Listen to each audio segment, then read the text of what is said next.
Aleluya, gloria al Señor. Dios les bendiga a todos, hermanos, amigos que vienen a este lugar, algunos por primera o segunda vez. Nos alegramos mucho de verles aquí en la casa del Señor.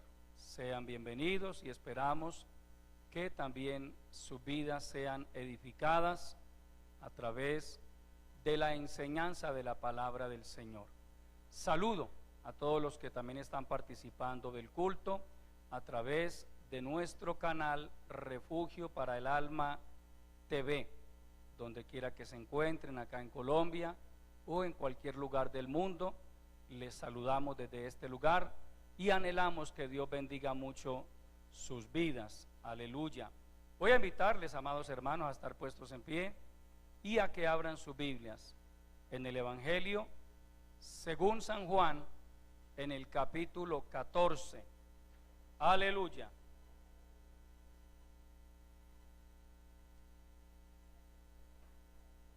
Los hermanos estamos pendientes, si algún amigo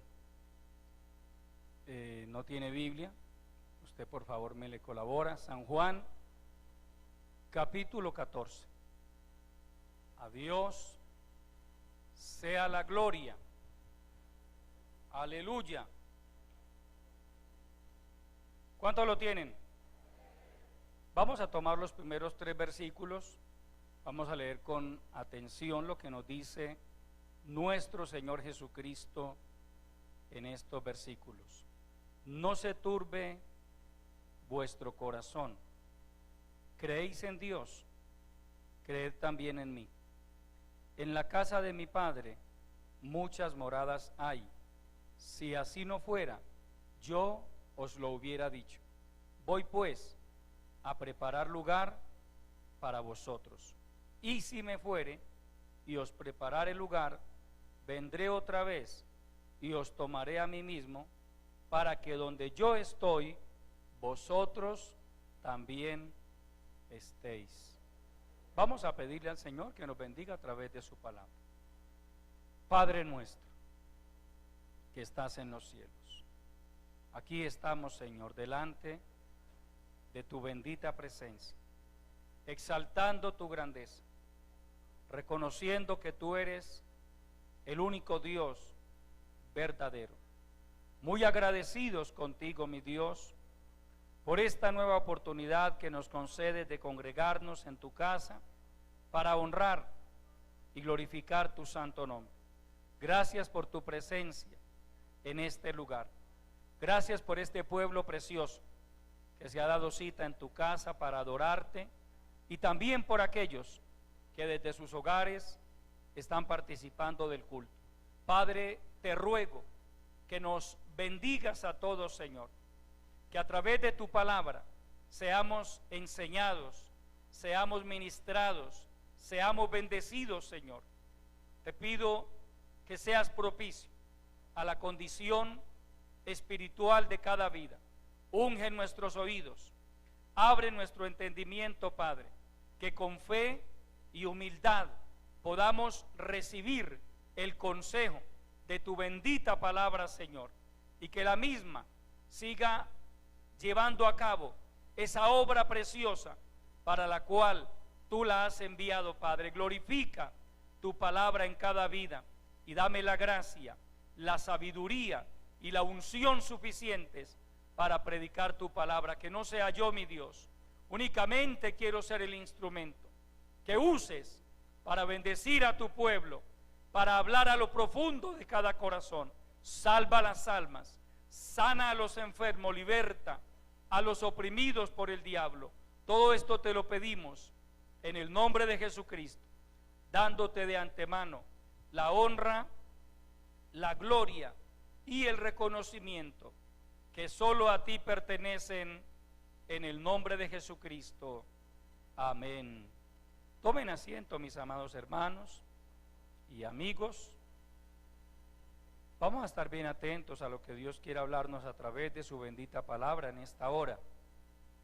Él me ha regalado un tema para compartir con ustedes que tiene como título: Jesucristo viene otra vez, pero a levantar a su pueblo. Amén.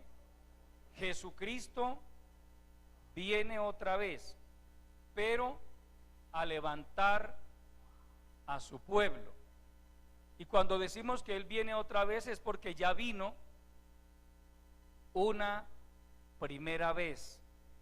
Ya estuvo en esta tierra el Hijo de Dios, el Salvador del mundo, el Rey de Reyes, el Señor de señores, el Mesías tan anhelado por el pueblo de Israel, pero que finalmente lo rechazaron por falta de fe y por falta de estar atentos a lo que ya estaba definido a través de las Escrituras.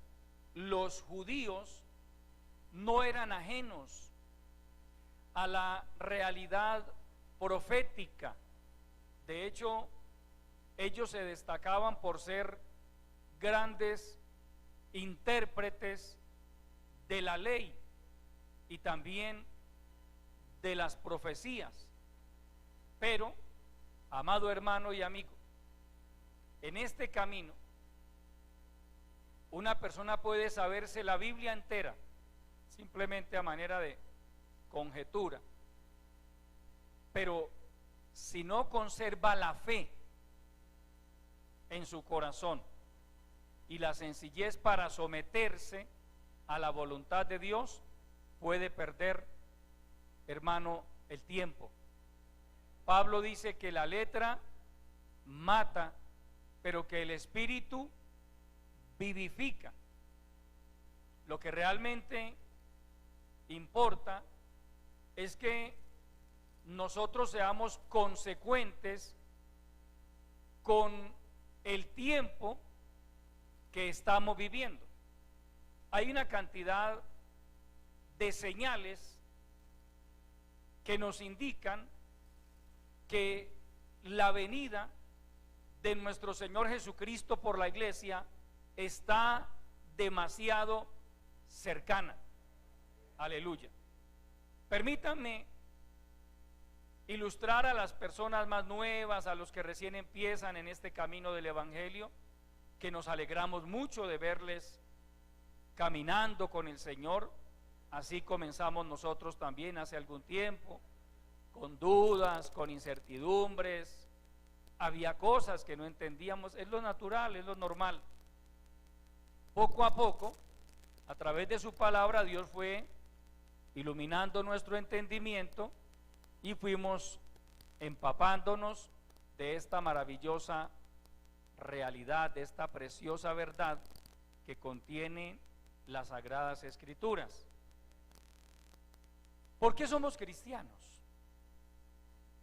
¿Por qué hay templos cristianos evangélicos donde nos congregamos hombres y mujeres que en algún momento de la vida renunciamos a nuestro estilo de vida pasado, que incluía la idolatría y el paganismo que habíamos aprendido de nuestros padres, abuelos, etcétera? ¿Por qué un día tomamos la decisión de apartarnos del pecado? Porque todos practicábamos el pecado de una u otra manera. Amén. ¿Por qué lo hicimos? No fue por estar a la moda. No. Fue porque un día Dios trató con cada uno de nosotros. Dios tiene múltiples maneras de tratar con el hombre. Con usted trató de una forma, conmigo trató de otra manera, con el hermano de allá de otra, etcétera. Pedro habla de la multiforme sabiduría de Dios. Hay personas que a través de un sueño Dios trata con ellas y a partir de ese sueño dicen: voy a buscar a Dios. Bueno, a otros les tiene que permitir un accidente, a otros les tiene que permitir una enfermedad catastrófica, el salmista dice: no seáis como el mulo o como el caballo, que tienen que ser alados con cabestro, porque si no, no se acercan a ti. Dios no quiere que usted y yo seamos como el mulo o como el caballo. Él anhela que cada hombre y cada mujer le siga de todo corazón, sin que tengan que arrastrarlo, sin que tengan que alarlo, menos presionarlo. No, por eso qué bueno cuando una persona se deja tratar por Dios. Le repito, cada uno tiene su testimonio. Conmigo Dios trató de una manera muy personal. A mí nadie me evangelizó, pero Dios me evangelizó. Dios trató conmigo, y a través del momento en que Dios trató conmigo, yo dije: voy a buscar a Dios. Pero hay gente, hermano, que si no es ya postrados en una cama agonizando, no se vuelven a Dios. Otros tiene que ser un accidente, alguna situación que los deje medios para decir: bueno, pues ¿qué se va a hacer? Me va a tocar buscar a Dios. Muy triste, pero a veces es así. Porque recuerde, amado hermano, como hay gente orando, usted y yo oramos por nuestros familiares, oramos por personas. Yo le digo a Dios con respecto a ciertas personas por las que yo oro, yo le digo: Señor, si tienes que tratar con ellos a través de enfermedades catastróficas, hazlo, Señor, pero que en su angustia ellos se vuelvan a ti. Porque yo prefiero ver a un familiar, llámese mi mamá, mi hijo, el que sea, en una cama sufriendo, pero que eso lo lleve a convertirse a Cristo de todo corazón. Amén. Y no que nunca pase por una dificultad, por una calamidad, pero finalmente se muera y se pierda. Recuerde que para Dios lo más importante es la salvación del alma. Alguien dijo en cierta ocasión, y me pareció muy sabia esa reflexión: cuando Dios nos sana un cuerpo es porque está tratando un alma. Porque a veces usted quiere que Dios haga un milagro, usted no quiere que su mamá se muera, que su papá se muera, aunque se va a morir de todas maneras, pero los seres humanos somos apegados los unos a los otros, eso es normal. Pero usted no quiere que se muera, y entonces: Señor, haz un milagro, sánalo. Y no, cada día de para atrás, de para atrás, de para atrás la persona, hasta que se muere. Pero hemos visto casos, amados hermanos y amigos, en los que Dios me ha permitido entender a mí que es que de otra manera Dios no hubiera podido salvar esa alma. Dios es sabio. Lo que no hace Dios es respondernos a usted y a mí como nosotros queremos, porque nosotros queremos que Él haga conforme a lo que usted y yo anhelamos. Yo quiero esto, yo quiero aquello, yo quiero lo demás allá, pero Dios no nos da generalmente lo que queremos, sino lo que necesitamos. Al nombre de Cristo. Entonces, hay que orar con sabiduría. Les conté en alguna ocasión la historia de un padre cristiano que malcrió a su hijo, lo mimaba demasiado, y bueno, enfermó el niño. Dios permitió que el niño enfermara, y ese padre oraba, ayunaba, suplicaba a Dios que tuviera misericordia de su hijo, que se lo sanara. Y en medio de su angustia, pues digamos, oraba en voz fuerte, en voz alta, y un hermano sabio le escuchó y le dijo: hermano, mire, le voy a dar un consejo. No insista tanto en que Dios le sane a su hijo. Dígale: Señor, haz tu voluntad en mi hijo. Si es tu voluntad, sánalo. era un niño.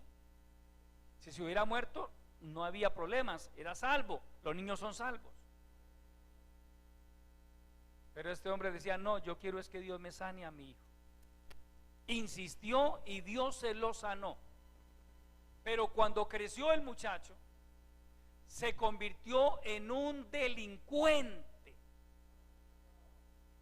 que le dio a ese padre todos los dolores de cabeza y le causó todas las vergüenzas que usted se quiera imaginar. Entonces fue cuando este hombre entendió que hubiera sido mejor haberle dicho: Señor, si es tu voluntad llevártelo, amén, Señor. No nos gusta orar así, pero es la oración bíblica. A veces nos aferramos: Señor, tiene que ser así, que sea esto. Pero yo pregunto, ¿usted ya se preguntó si esa es la perfecta voluntad de Dios? Amén. Hay ocasiones en las que Dios no va a sanar una persona porque Dios va a salvar esa alma. Repito, Dios en esta experiencia de pastor, que por la gracia del Señor ya llevamos algunos años, me ha permitido ver casos en que oramos: Señor, sánalo, Señor, haz un milagro. No. Dios se llevó a esa persona, pero Dios me dio testimonio a mí que si Él no hubiera hecho eso, si Dios hubiera sanado a esa persona, ella vuelve y se descarría. Es que Dios conoce el corazón de cada quien, hermano. Entonces Él, por misericordia, más bien se lo lleva. Y a veces tiene que permitir situaciones dolorosas y catastróficas. Es decir, gente que se comporta como el mulo o como el caballo, tercos, llevados de su parecer. Lo que Dios desea es que usted y yo seamos sensibles a su palabra, conscientes de la realidad profética en la que nos movemos todos los días. Mira, amado hermano, con coronavirus o sin coronavirus, Cristo viene por la iglesia. Cristo va a levantar a su pueblo. ¿Por qué se lo puedo asegurar? Porque la Biblia lo enseña. Y no faltará el escéptico que diga: pues es que el papel puede con lo que le pongan. Eso lo dice una persona ignorante de las Escrituras. Una persona que no se ha tomado la molestia de escudriñar la Biblia para ver qué es lo que dice. ¿Qué enseña la Biblia? ¿La Biblia es verdad? Pues una cosa es decir amén y está bien, pero otra cosa es que usted lo compruebe por sí mismo. Mira, amado hermano, hay ramas de la ciencia como la historia y la arqueología que se han encargado de confirmar la veracidad de las Escrituras. Yo creo en la Biblia, no por lo que me haya dicho mi pastor, sino porque yo mismo he estudiado la palabra, he investigado un poco y he llegado a la conclusión: la Biblia es real. La palabra de Dios es veraz.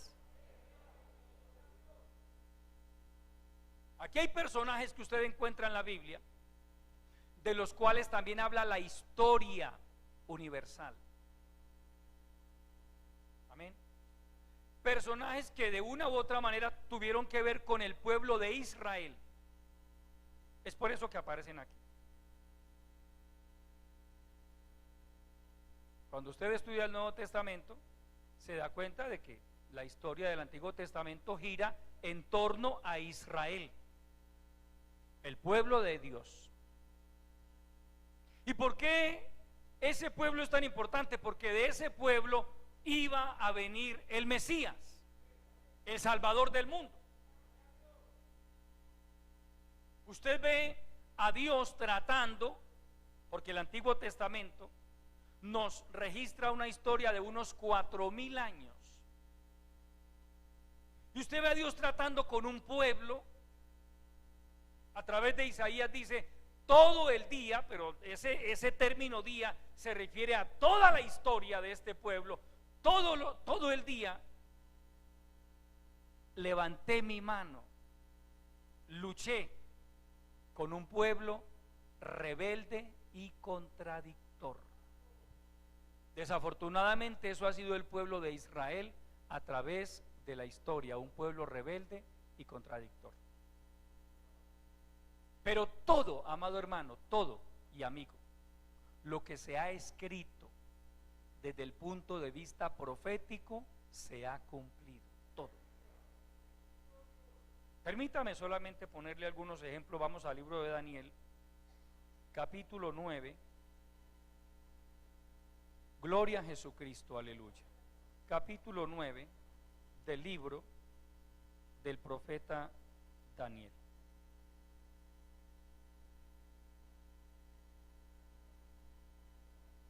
Aleluya. Veamos desde el verso 24.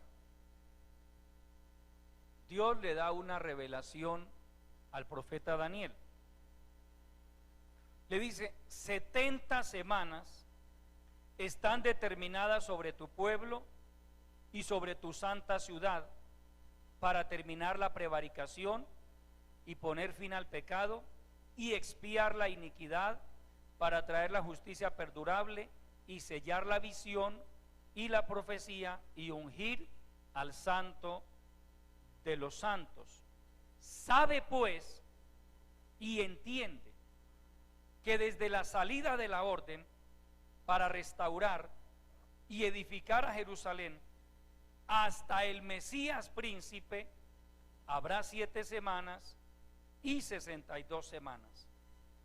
Se volverá a edificar la plaza y el muro en tiempos angustiosos, y después de las 62 semanas se quitará la vida al Mesías, mas no por sí.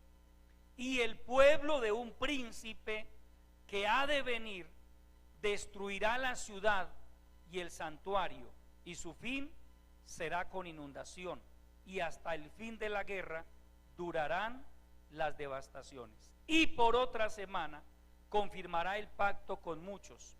A la mitad de la semana hará cesar el sacrificio y la ofrenda. Después, con la muchedumbre de las abominaciones, vendrá el desolador hasta que venga la consumación y lo que está determinado se derrame sobre el desolador. Aleluya. Pare ahí, por favor, amado hermano. Para que nos ubiquemos un poco en el contexto histórico. Corría el año 538 antes de Cristo, cuando Daniel recibió esta profecía. Daniel vivía en Babilonia, ahora ya en este momento bajo el imperio, o lo que era el imperio medo-persa. Babilonia cayó en el año 538 bajo el imperio medo-persa. Daniel estaba clamando a Dios porque él anhelaba ver el regreso de su pueblo, de los judíos, a Jerusalén. Recuerde que en el año 605 antes de Cristo comenzó un proceso llamado la cautividad babilónica. Eso lo encuentra usted en cualquier libro de historia universal. La cautividad babilónica. Y aparece tanto en la Biblia como en la historia un señor llamado Nabucodonosor, rey del imperio babilónico, que en el año 605 antes de Cristo llegó a Jerusalén, se llevó los tesoros del templo y se llevó a algunos jóvenes del linaje real. Él le dio la orden a su capitán: escoja de los muchachos que ustedes vean de mejor presencia, los más inteligentes, y tráigalos para que los eduquemos en la lengua y en la cultura de los caldeos. Los caldeos son los babilonios. Entre esos muchachos estaban Daniel y sus amigos, sus 3 amigos: Sadrach, Mesac y Abednego, los nombres que les pusieron en Babilonia. Llega Daniel a Babilonia, se calcula de unos 16 años, un adolescente, y lo introdujeron en un proceso de lavado cerebral, porque el propósito era borrar de la mente y del corazón de Daniel y de sus amigos todo lo que tenía que ver con la religión judía y reemplazarlo por la religión de los caldeos, la cultura. Para empezar, les cambiaron el nombre, y el nombre, por ejemplo, que le pusieron a Daniel, Belsasar. Bel era un dios babilónico, y a cada uno de ellos le pusieron nombres de dioses babilónicos, paganos. Les enseñaron la lengua de los caldeos, la religión de los caldeos, todo. El propósito era que se olvidaran completamente de sus principios. Sin embargo, Daniel y sus amigos no se dejaron lavar el cerebro. Sí aprendieron la lengua de los caldeos. Claro, al estar en otro país era necesario aprenderla, pero jamás se postraron ante una imagen, ante un dios pagano. Nunca comieron alimentos ofrecidos a los demonios. Fue tal la fidelidad de Daniel que Dios lo elige para usarlo bajo el ministerio de la profecía. Para este entonces, cuando Daniel recibe esta revelación de la profecía de las 70 semanas, ya él era un anciano de unos 85 o 90 años. Por eso él no regresó a Jerusalén con los cautivos que regresaron, ya era demasiado anciano. Pero se gozó al ver que los judíos, su pueblo, regresaba. Amén. Se gozó al ver que la profecía bíblica se cumplía. Porque cuando los judíos recién habían llegado a Babilonia, recuerde, el cautiverio comienza en el año 605 y termina en el año 586, porque fue en 3 etapas. Año 605, primer grupo, en ese grupo va Daniel y sus amigos. Año 598, segundo grupo, y año 586, donde es destruida Jerusalén y también el templo. Gloria a Dios. Entonces, en esta oración del capítulo 9, Daniel está clamando a Dios por su pueblo. Él dice: yo revisé los libros, yo me puse a mirar y me di cuenta de que ya estaba por cumplirse la profecía de Jeremías, porque Jeremías fue explícito en su profecía al decir: cuando en Babilonia se cumplan los 70 años, yo haré despertar mi espíritu sobre vosotros y haré que vuelvan a este lugar, es decir, a la tierra de Israel. Daniel, a pesar de que habían pasado tantos años, seguía atento a la palabra, a la profecía. ¿Sí ve que el buen creyente está atento a la palabra? ¿Qué enseña la palabra? ¿Qué nos dice la palabra? Daniel dice: miré en los libros volví a revisar la profecía del profeta Jeremías, hizo la cuenta y Daniel llegó a una conclusión: faltan unos 2 años para que se cumpla la profecía de Jeremías. Comienza a orar a Dios por su pueblo y Dios le da una revelación, amado hermano y amigo, tan impresionante que hasta el día de hoy, présteme atención por favor, hasta el día de hoy todavía se está cumpliendo esta profecía. Estos versículos que leímos en el capítulo 9 de Daniel, del 24 al 27, todavía se están cumpliendo y falta todavía por cumplirse. ¿A qué quiero llegar, hermano? Mire, la profecía bíblica es exacta, es precisa. Cuando, mire, vuelva a leer por favor, verso 24. Aleluya. 70 semanas están determinadas sobre tu pueblo y sobre tu santa ciudad. Pare ahí por favor. Recuerde que el que está recibiendo la profecía es ¿quién? Daniel, un judío. Amén, un judío, pura sangre. Entonces cuando el ángel le dice 70 semanas están definidas sobre tu pueblo y sobre tu santa ciudad, le está diciendo sobre Israel y sobre Jerusalén. Jerusalén, hermano, es la Meca de los judíos, la ciudad santa, la ciudad sagrada. Los judíos en Babilonia decían: mire, si yo me olvidare de Jerusalén, que mi lengua se pegue a mi paladar. Ellos no se olvidaban de Jerusalén, ningún judío, porque a través de la historia ellos han sido, han tenido que padecer algo que se conoce como la diáspora judía, y que consiste en el hecho de que por diferentes razones que también encontramos en la Escritura, a través de los siglos ellos han sido esparcidos y alejados de su tierra y han rodado por el mundo.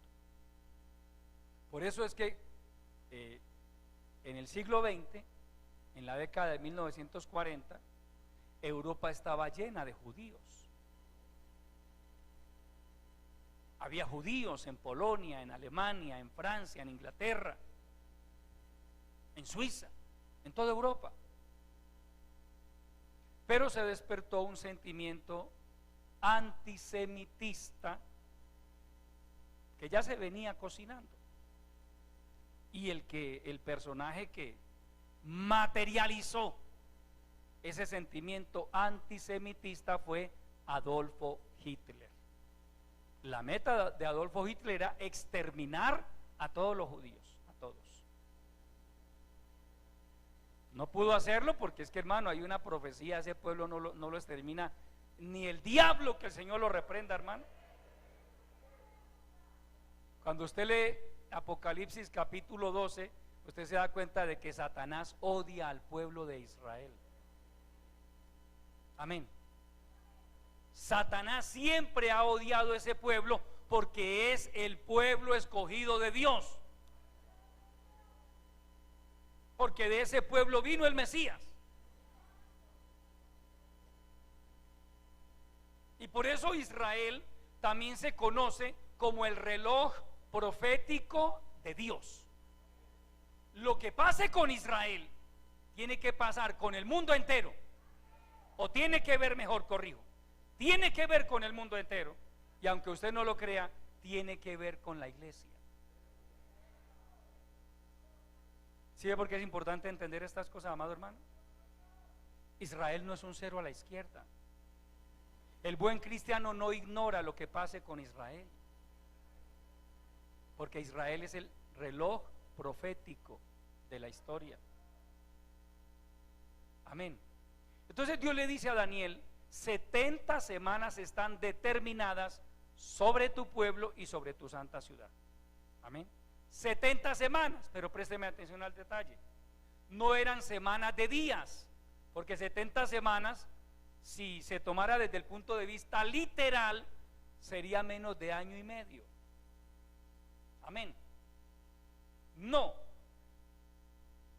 La profecía está hablando de semanas de años. Esa figura no la manejamos nosotros, los occidentales. Pero los judíos estaban familiarizados con la figura de 70 semanas de años.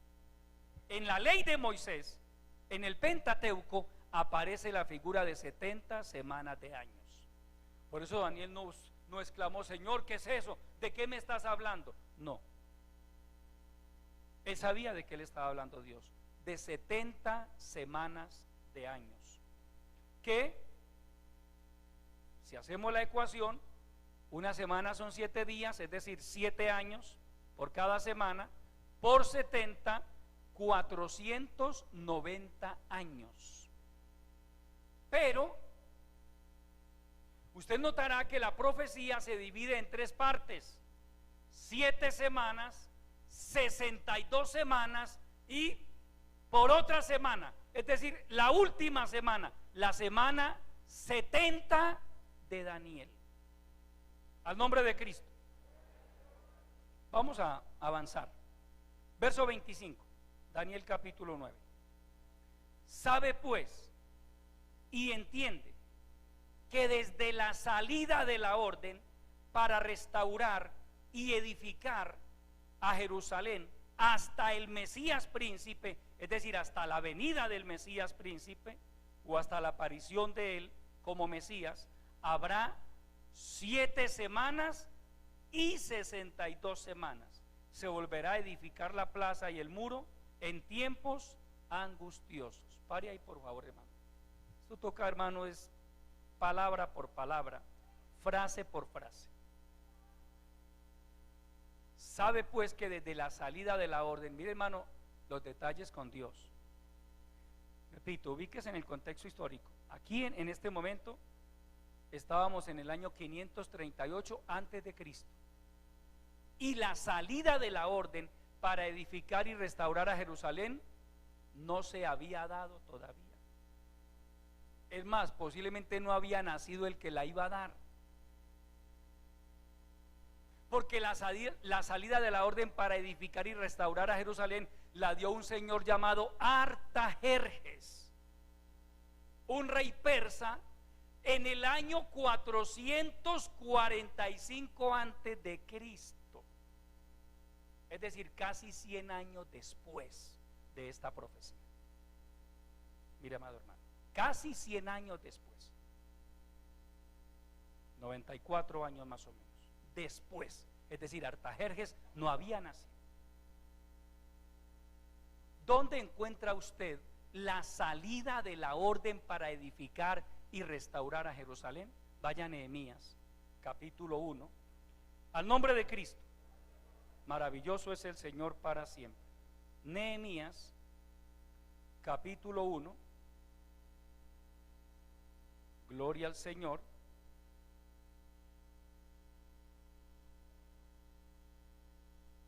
Cristo vive para siempre. Capítulo 1, verso 1. Palabras de Nehemías, hijo de Acalías.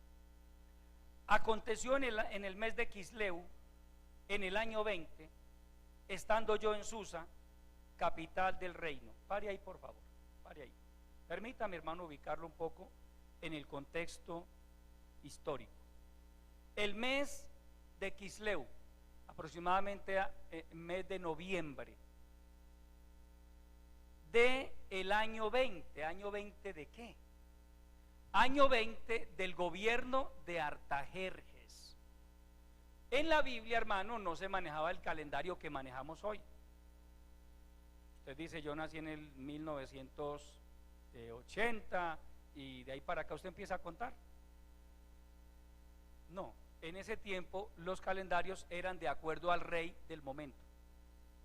Cuando usted lee sucedió en el año cuarto, en el año 20, en el año 30, es porque el rey del momento, y usted debe interesarse por quién era el rey, llevaba 4 años de reinado. En este caso, Nehemías dice: en este momento estamos en el año 20 de Artajerjes, uno de los reyes persas que hubo, porque el imperio persa duró un poco más de 200 años, por ende pues tuvo varios reyes. El primero, el más conocido, Ciro el Grande, amén, que fue el que dio la orden para que los judíos regresaran a Jerusalén en el año 538 antes de Cristo. Cuando Nehemías está aquí en Babilonia, en el año 20 del rey Artajerjes, era el año 445 antes de Cristo. Es decir, faltaban unos 445 años para que nuestro Señor Jesucristo viniera a este mundo. Ya los judíos habían regresado a Jerusalén. Recuerden, regresaron en el año 538. Ahora era el año 545. Ya llevaban más de 90 años allá los judíos, que regresaron con Zorobabel, con el sacerdote Yeshua. Amén. Por alguna razón que desconocemos, pues ahora permítame le aclaro. Cuando Zorobabel en el año 538 regresa a Jerusalén, porque Ciro dio la orden, regresaron 50,000 judíos con él. No todos los judíos regresaron, muchos porque ya estaban muy acomodados en Persia. Recuerde que el judío donde llega, hermano, florece. Ellos son muy prósperos. Ellos tienen una habilidad para prosperar, para salir adelante en los negocios, en empresas. Entonces muchos no regresaron, ya estaban muy acomodados allí. Otros por la edad. Lo cierto es que Nehemías no nace en Jerusalén, Nehemías nace en Persia. Pero llama la atención, aunque no había nacido. Mire el detalle de lo que le decía ahorita. Para un judío, Jerusalén es lo más sagrado. Él no había nacido en Jerusalén, posiblemente no conocía Jerusalén, y estaba bien acomodado porque Nehemías era el copero del rey Artajerjes. El copero era el hombre de confianza, hermano. Después de la reina, la persona que más confianza, en la que más confianza tenía el rey, era en su copero. Porque los reyes de la antigüedad, y aún algunos en este tiempo, no consumían nada sin que antes su copero lo probara. Esto para evitar que de pronto los envenenaran. Antes de que el rey comiera, Nehemías comía. Si Nehemías caía en el piso, hermano, revolcándose, lo envenenaron, que se muera él, pero que el rey no se muera. Así era. Eso generaba un lazo de confianza entre el rey y su copero. Amén. Tenía una buena posición el copero. Entonces él estaba bien. Sin embargo, yo quiero resaltar lo que sigue diciendo. Lea, dice que en el mes de Quisleu, en el año 20, estando yo en Susa, capital del reino. Susa era la capital de invierno del imperio persa. Verso 2: que vino Anani, uno de mis hermanos, seguramente hermano de sangre o primo, era de familia, con algunos varones de Judá, y les pregunté por los judíos que habían escapado, que habían quedado de la cautividad. ¿Y por quién más les preguntó? Y por Jerusalén. ¿Cómo está Jerusalén?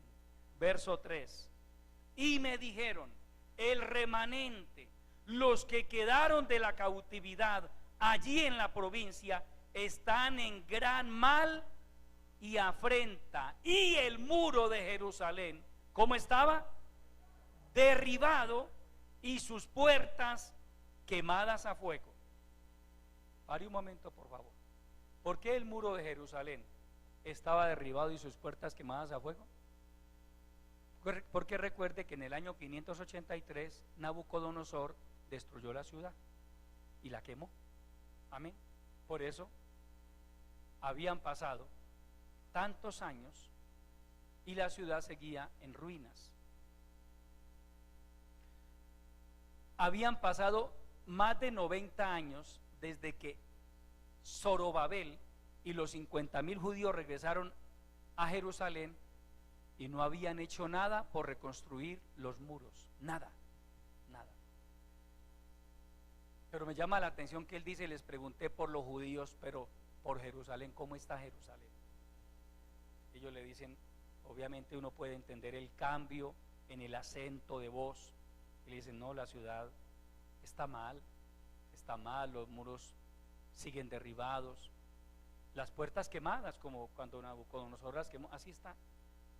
Verso 4: cuando oí estas palabras, me senté y lloré, e hice duelo por algunos días, y oré delante del Dios de los cielos, y dije, te ruego, oh Jehová, Dios de los cielos, fuerte, grande y temible, que guarda el pacto y la misericordia a los que le aman y guardan sus mandamientos.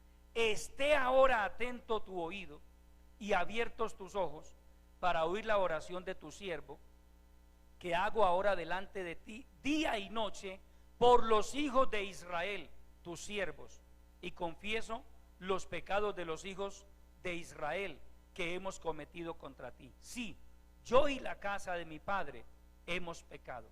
En extremo nos hemos corrompido contra ti y no hemos guardado los mandamientos, estatutos y preceptos que diste a Moisés tu siervo. Bueno, para resumir, verso 11: te ruego, oh Jehová, esté ahora atento tu oído a la oración de tu siervo y a la oración de tus siervos, quienes desean reverenciar tu nombre. Concede ahora buen éxito a tu siervo y dale gracia delante de aquel varón, porque yo servía de copero al rey. Mira, amado hermano, y dale gracia delante de aquel varón, es decir, le está diciendo, dame gracia delante del rey Artajerjes, porque yo quiero, Señor, si tú me lo permites, yo quiero ir a reconstruir a Jerusalén. Yo quiero ir a reconstruir los muros. Mire, hermano, 4 meses estuvo Nehemías orando. Recuerde que cuando recibió la noticia era el mes de Quisleu, mes de noviembre. Cuando llega el momento que Dios abrió la puerta, era el mes de Nisán, mes de marzo. Siga leyendo capítulo 2, verso 1. Sucedió en el mes de Nisán, en el año 20 del rey Artajerjes, que estando ya el vino delante de él, tomé el vino y lo serví al rey. Y como yo no había estado antes triste en su presencia, me dijo el rey, ¿por qué está triste tu rostro? Pues no estás enfermo. No es esto sino quebranto de corazón. Entonces temí en gran manera. ¿Sabe por qué temió en gran manera? Porque lo podían matar por eso, hermano. Las leyes persas eran muy radicales. Verso 3: y dije al rey, para siempre viva el rey. ¿Cómo no estará triste mi rostro cuando la ciudad, casa de los sepulcros de mis padres, está desierta y sus puertas consumidas por el fuego? Me dijo el rey, ¿qué cosa pides? Entonces oré al Dios de los cielos, es decir, en la mente hizo una oración relámpago. Ya había orado 4 meses, pero aquí hace una oración relámpago. Permítame, hermano, ser un poco imaginativo. Para mí la oración que Nehemías hizo en ese momento fue, Señor, dame las palabras. ¿Cómo le digo? Este es el momento, yo no puedo dejar pasar esta oportunidad. Dame las palabras. Entonces dije, oré a Jehová. Verso 5: y dije al rey, si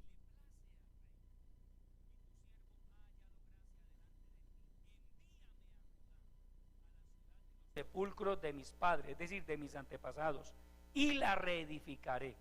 Entonces el rey me dijo, y la reina estaba sentada junto a él, ¿cuánto durará tu viaje y cuándo volverás? Y agradó al rey enviarme después que yo le señalé el tiempo. Pare ahí, por favor, hermano, para no hacer muy extensa la lectura ahí. en ese momento, año 445 antes de Cristo, mes de Nisan. Hermano, mire, parece casualidad, pero en Dios no hay casualidades. El Señor Jesucristo fue crucificado en el mes de Nisan.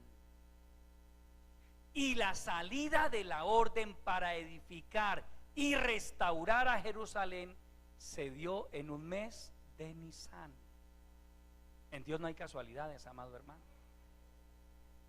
Cuando el ángel le está hablando de las 70 semanas a Daniel, le está hablando de tiempos exactos, precisos. 70 semanas están determinadas sobre tu pueblo. Sabe pues y entiende que a partir de la orden para edificar y restaurar a Jerusalén habrá 7 semanas y 62 semanas. La salida de la orden la encontramos aquí, en este pasaje. Aquí Dios usa al rey Artajerjes para que Artajerjes autorice a Nehemías, que era su hombre de confianza, pero Dios trató con el rey, y la Biblia dice, y la reina estaba junto a él. Yo asumo que la reina, de una manera un poco cariñosa, le dijo al rey: mi amor, déjelo ir, déjelo ir. Dios usó a esta señora también, por algo Nehemías la incluye ahí, y la reina estaba junto a él. Ahí, hermano, comienza el cumplimiento de la profecía de las 70 semanas. Año 445 antes de Cristo. Aleluya. Sigamos, volvamos a Daniel, por favor, capítulo 9. Al nombre de Cristo. Aleluya.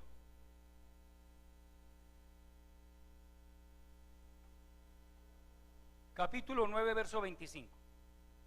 Sabe pues y entiende que desde la salida de la orden para edificar a Jerusalén, para restaurar y edificar a Jerusalén, hasta el Mesías príncipe, es decir, hasta la aparición del Mesías, habrá 7 semanas y 62 semanas.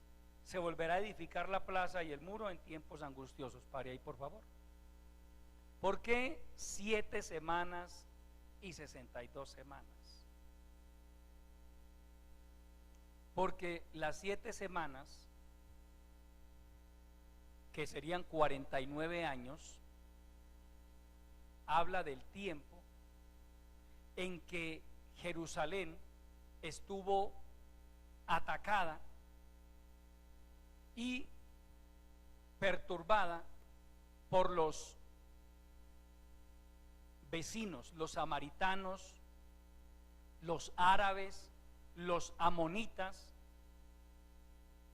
Cuando dice que se edificará la ciudad en tiempos angustiosos, basta con que usted lea Esdras y Nehemías para que se dé cuenta, hermano. Cuando llegaron Zorobabel y el sacerdote Yeshua a edificar el templo, eso fue un conflicto impresionante. Cuando fue Nehemías a levantar el templo, otro conflicto impresionante.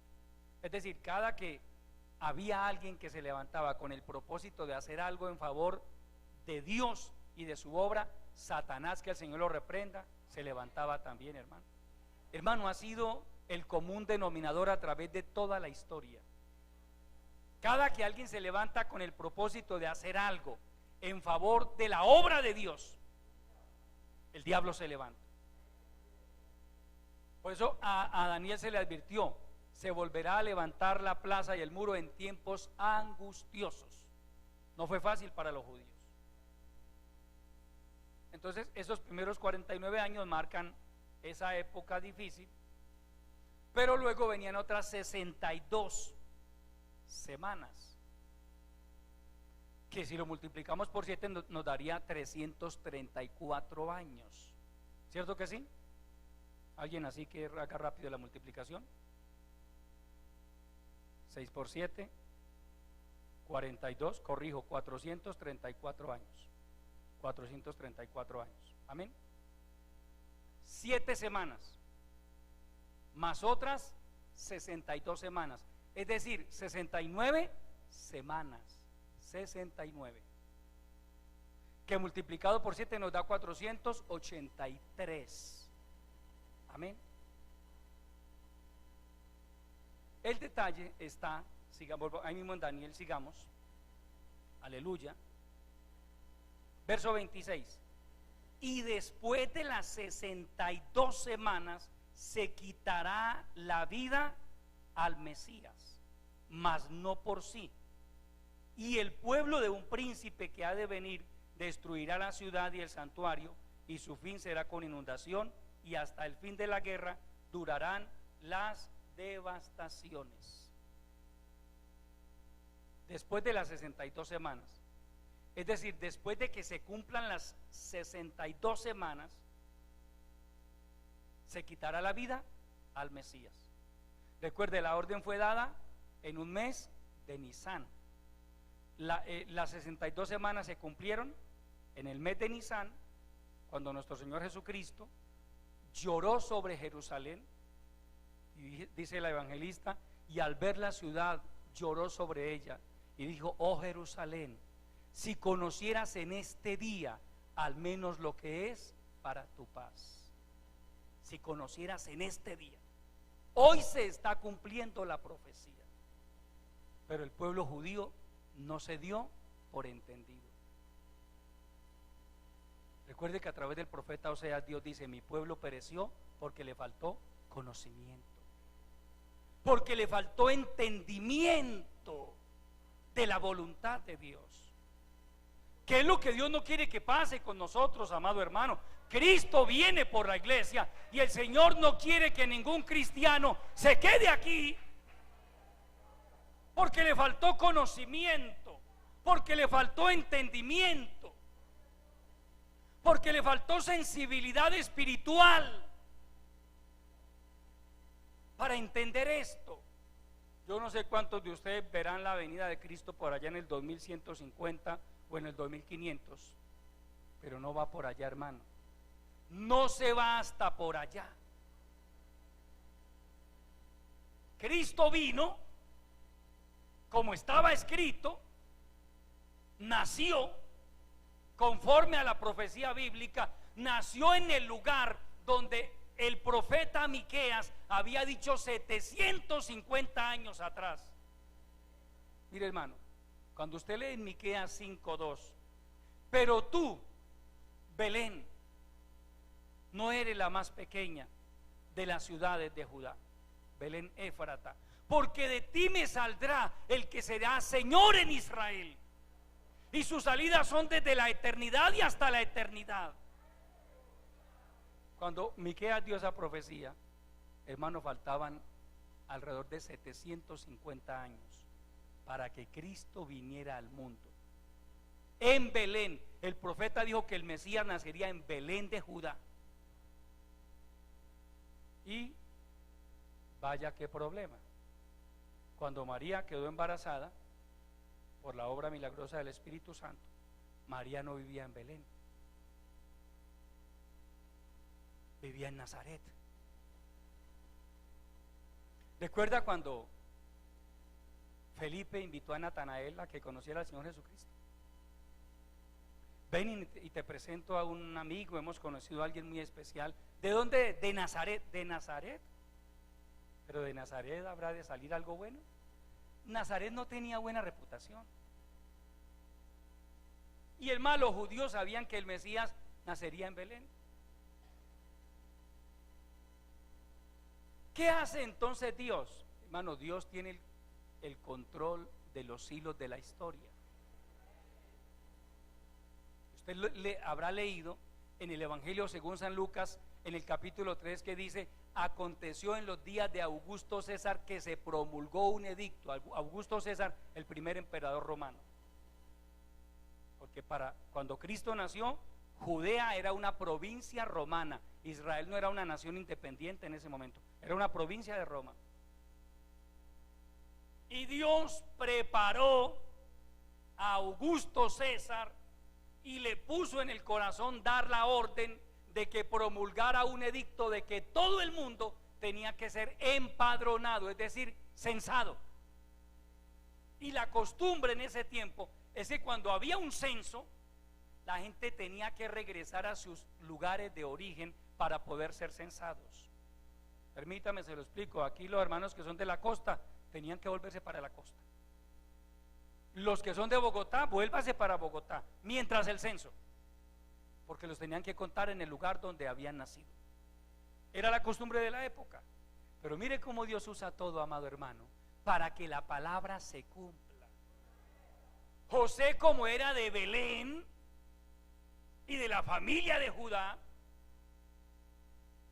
de la tribu de Judá, tomó un asno, montó en él a María, que ya estaba como con 8 meses de embarazo, y arrancaron para Belén. Y estando allá, nos dice la palabra, que a María le vinieron los dolores de parto. Rompió fuente María, hermano. ¿Accidental? No, hermano. En Dios no hay casualidades. Es que el Mesías tenía que nacer en Belén. Y si a Dios le toca usar, hermano, al emperador, lo usa para que sus propósitos se lleven a cabo. Hermano, lea la Biblia y se da cuenta de que a través de la historia Dios ha usado reyes. Esdras capítulo 1 comienza diciendo: en el año primero de Ciro, rey de Persia, para que se cumpliese la palabra de Jehová, Dios despertó el espíritu de Ciro, rey de Persia. ¿Sabe qué dijo Ciro de su propia voluntad? Jehová, el Dios de los cielos, me ha dado todos los reinos de la tierra y me ha mandado que le edifique casa en Jerusalén. Quien sea de su pueblo, levántese y vaya a Jerusalén y edifique casa al Dios de Israel. Él es el Dios. Dijo Ciro, un rey persa, un rey pagano. Me extendería demasiado, hermano, hablándole de Ciro. ¿Sabe usted que Isaías, que ejerció su ministerio también, Isaías era contemporáneo de Miqueas, unos 750 años antes de Cristo? Isaías profetizó acerca de Ciro. ¿Y sabe qué es lo que me llama la atención de esa profecía? Ciro no había nacido. Y dice en los capítulos 44 y 45 de Isaías: así dice Jehová de Ciro, es mi pastor. Y Ciro no había nacido. ¿Ah? ¿Y cómo es que 100 años después nació un muchachito por allá en Persia? ¿Cómo lo van a poner? Ciro. Y ese muchachito llega a ser el rey del imperio medo-persa. Dios tiene el control de todo, amado hermano. La palabra es maravillosa porque se cumple toda al pie de la letra. De Ciro ya Dios había hablado mucho antes de su nacimiento. Y Ciro mismo dice: ¿cómo Dios le dio la orden? Yo no sé. El texto no nos lo dice. Quizá Dios envió a uno de sus profetas que había allí en Persia. Algo pasó, pero Ciro dice: Jehová me ha mandado que le edifique casa en Jerusalén. Porque él dio la orden, hermano, para que allá, cuando usted dice, cuando lee al otro lado del río, es al otro lado del Éufrates. Porque para cruzar de Israel a lo que es hoy Irak e Irán, hay que cruzar el Éufrates. Entonces cuando ellos dicen, cuando Esdras o Nehemías hablan de más allá, del otro lado del río, están hablando del río Éufrates. Y el rey dio la orden de que le dieran todo lo que se necesitaba para edificar la casa de Dios en Jerusalén. Ese es Dios, amado hermano. Pero recuerde, vimos las 7 semanas y las 62 semanas, pero falta una semana, son 70. Al nombre de Cristo.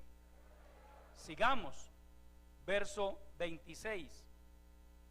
y después de las 62 semanas se quitará la vida al Mesías, mas no por sí. Es decir, la traducción más clara es: no fue en contra de su voluntad, él mismo fue el que se entregó para la muerte. Bueno, y sigue: y el pueblo de un príncipe que ha de venir destruirá la ciudad y el santuario. Pare ahí, por favor. Y el pueblo de un príncipe que ha de venir. Ojo al detalle, amado hermano. El pueblo de un príncipe que ha de venir destruirá la ciudad y el santuario. ¿Quién va a destruir la ciudad? ¿El pueblo o el príncipe?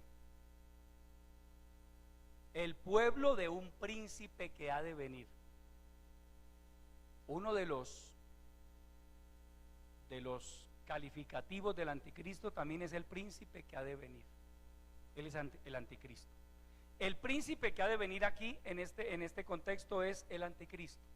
El pueblo de ese príncipe es el imperio romano, que todavía no existía. Amén. No existía.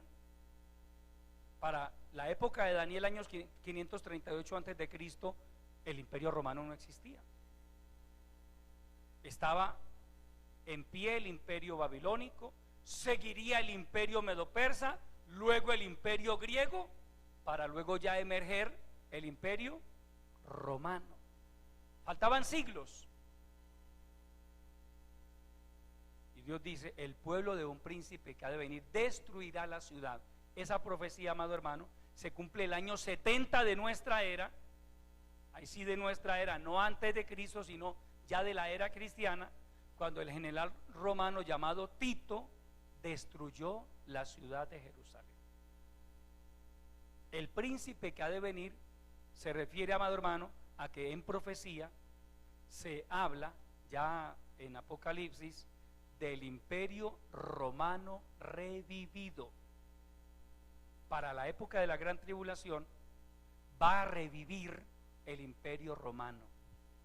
Puede que no con ese nombre, pero sí con las mismas características del imperio romano de la antigüedad y de la región de donde va a surgir el anticristo.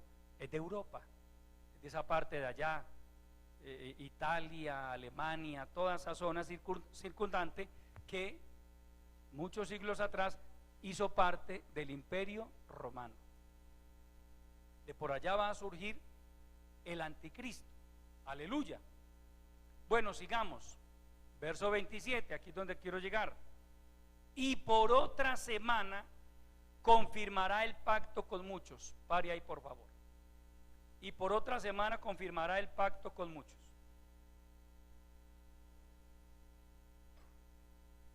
Recuerde, amado hermano, 7 semanas más 62 semanas, 69, ¿cierto? ¿Cuándo se cumplieron las 69 semanas? Cuando se le quitó la vida al Mesías. Pero dice: y por otra semana, es decir, la semana 70 de Daniel. Permítame aclararle algo, amado hermano. Lo que pasa es que Dios, en su providencia y en su soberanía, permitió que se generara una pausa, una pequeña pausa. ¿Por qué pequeña? Porque para Dios un día es como 1000 años y 1000 años como un día. Es decir, desde que Cristo murió hasta hoy, para Dios han pasado 2 días. Así es la eternidad con Dios. 2 días. Amén. Entonces, muere Cristo y termina el trato de Dios con Israel para comenzar lo que conocemos como la dispensación de la gracia, la época de la iglesia. Pero Pablo dice en su carta a los romanos: Dios no se ha olvidado de su pueblo, Dios no ha desechado a su pueblo, Israel sigue, hermano, en el plan de Dios y en el plan profético. Recuerde, la profecía de las 70 semanas es exclusiva para Israel. Por otra semana, ¿quién confirmará el pacto con muchos? ¿Quién? Escucho propuestas, pero conforme a lo que acabamos de leer, el príncipe que ha de venir. Amén. El príncipe que ha de venir. Recuerde que en el verso 26 leímos: el pueblo de un príncipe que ha de venir destruirá la ciudad y el santuario. Y por otra semana, ¿quién va a confirmar el pacto con Israel? El príncipe que ha de venir, que todavía no ha aparecido, el anticristo. ¿Cuándo va a aparecer el anticristo? Cuando la iglesia sea arrebatada al cielo. Mira, amado hermano, présteme atención por favor. Yo quiero que esto le quede claro. Si las 69 semanas todas se cumplieron al pie de la letra, ¿usted cree que la semana 70 no se va a cumplir? ¿Ah? Se va a cumplir, hermano. También se va a cumplir. También se cumple. Y es, hermano, la prueba que le falta a Israel, que sería otro tema para tratar. Jeremías 37 habla de el tiempo de angustia para Jacob. A Israel todavía le falta pasar por un tiempo de angustia, que es la gran tribulación. Amén. En Apocalipsis capítulo 12 se nos habla de ese tiempo de angustia. Vamos a ese capítulo 12, por favor, de Apocalipsis. Tiempo de angustia para Israel, no para la iglesia, para Israel, el pueblo de Israel. Al nombre de Cristo.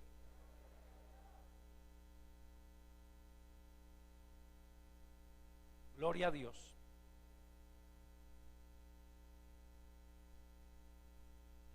Leemos esto y terminamos porque el tiempo ya se nos fue por hoy. Con la ayuda del Señor, el próximo domingo continuamos.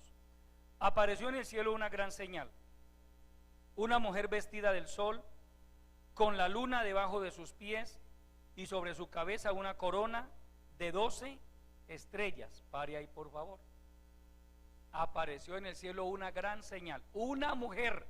En Apocalipsis hay varias mujeres y hay que saber interpretar para saber cuál o qué representa mejor cada una de estas mujeres. Esta mujer del capítulo 12 es la nación de Israel. Amén. Las 12 estrellas son las 12 tribus. Verso 2: y estando encinta, clamaba con dolores de parto en la angustia del alumbramiento. También apareció otra señal en el cielo: he aquí un gran dragón escarlata, que tenía 7 cabezas y 10 cuernos. Ese es el diablo, que el Señor lo reprenda. Satanás, que el Señor lo reprenda 1000 veces.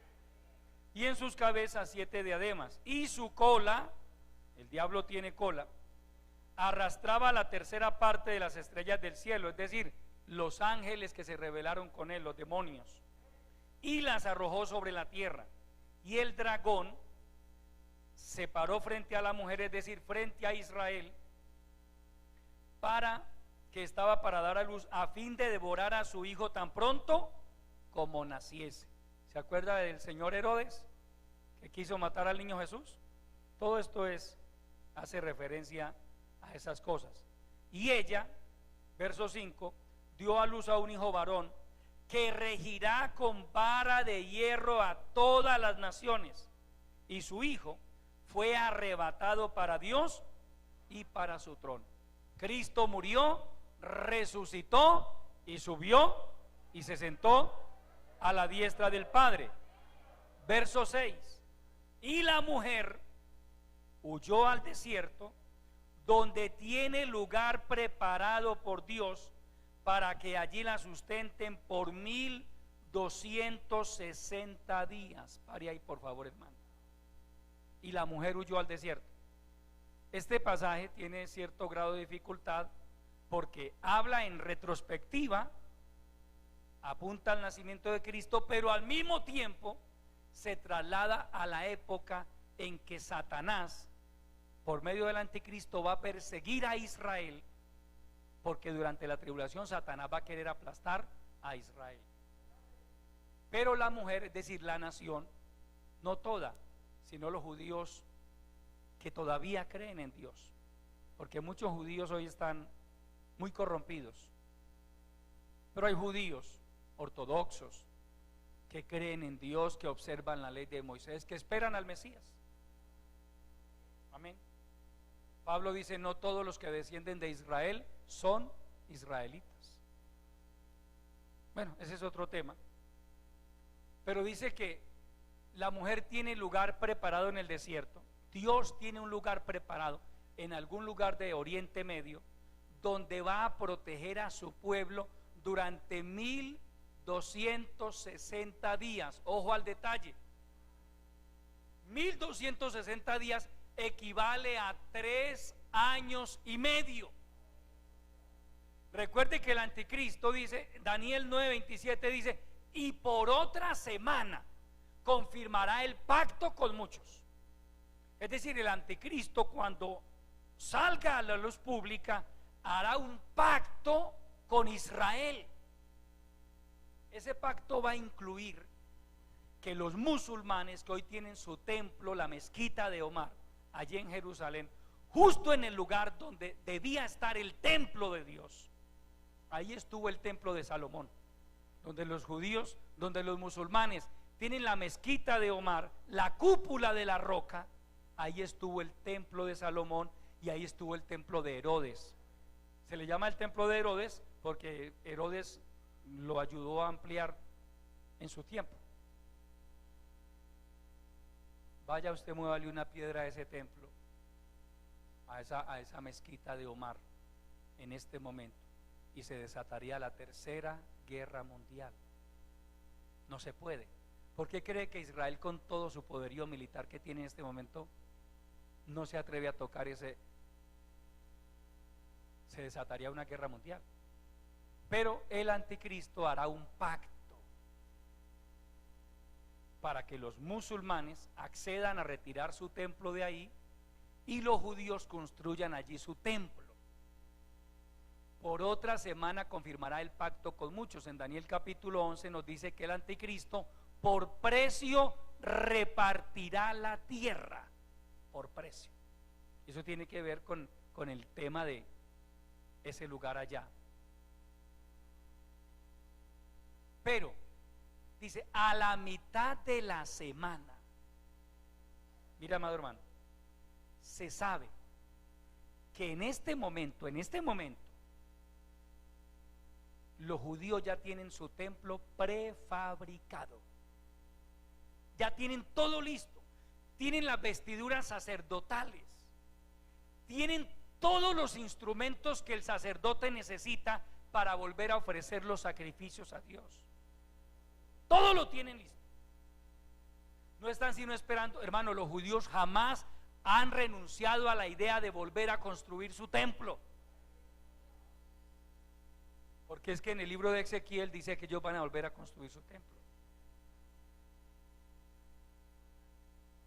Entonces, cuando la iglesia sea arrebatada al cielo, comienza la otra semana, la semana 70. La iglesia es arrebatada al cielo y aparece en la escena mundial el anticristo, es el líder mundial que va a gobernar, y hará un pacto de 7 años con el pueblo judío. Pero a la mitad de la semana, es decir, a los 3 años y medio, hará cesar el sacrificio y la ofrenda. Pablo dice en su primera carta, su segunda carta a los tesalonicenses, que él va a entrar al templo. Ya para ese entonces va a estar el templo.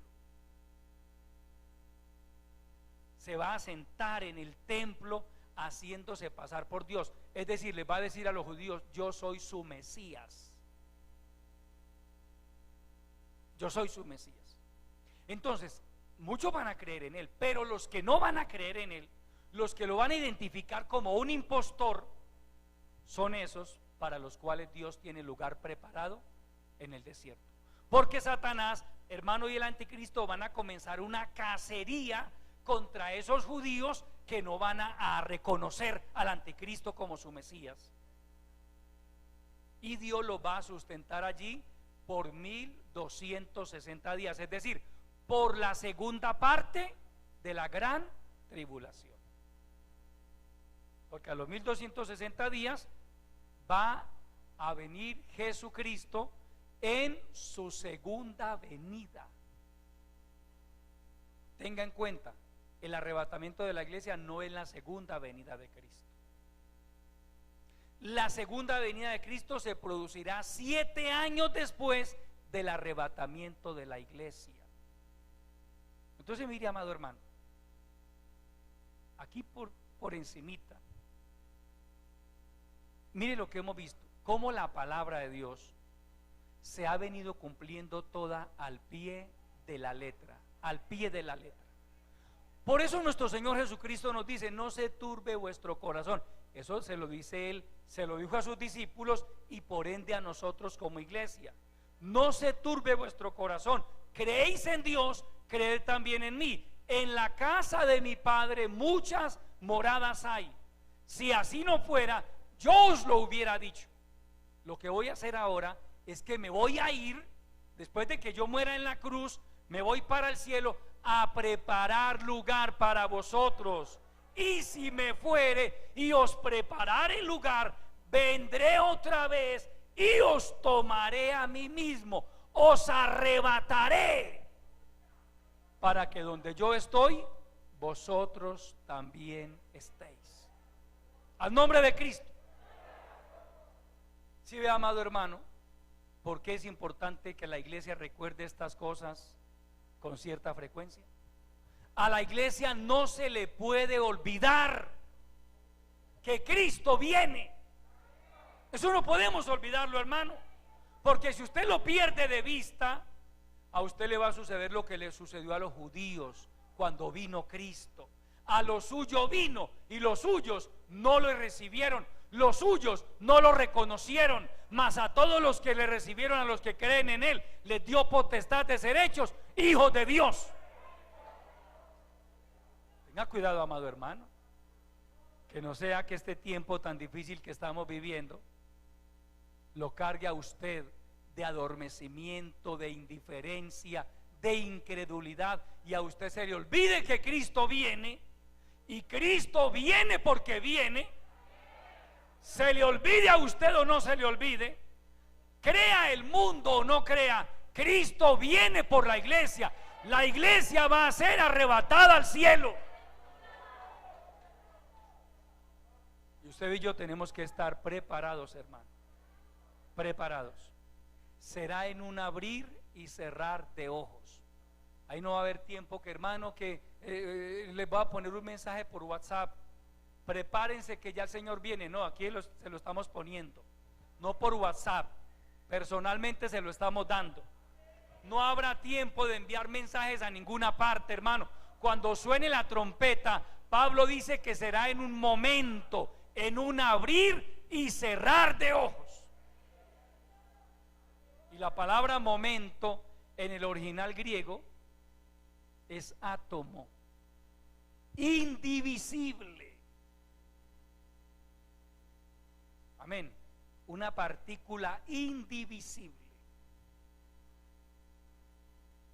Y el tiempo se divide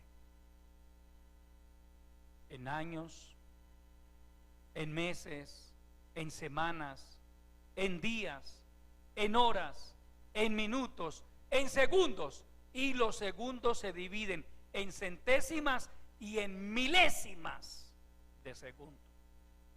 Quiere decir que cuando Pablo habla de un átomo de tiempo, está hablando de una milésima de segundo. Eso va a durar el arrebatamiento. ¿Quién se prepara en una milésima de segundo? No, hermano. Por eso Él es muy claro al advertirnos a través de su palabra que nosotros debemos vivir preparados. Preparados. Que Dios nos ayude, amado hermano, a mantener estos consejos en cuenta, a vivir preparados.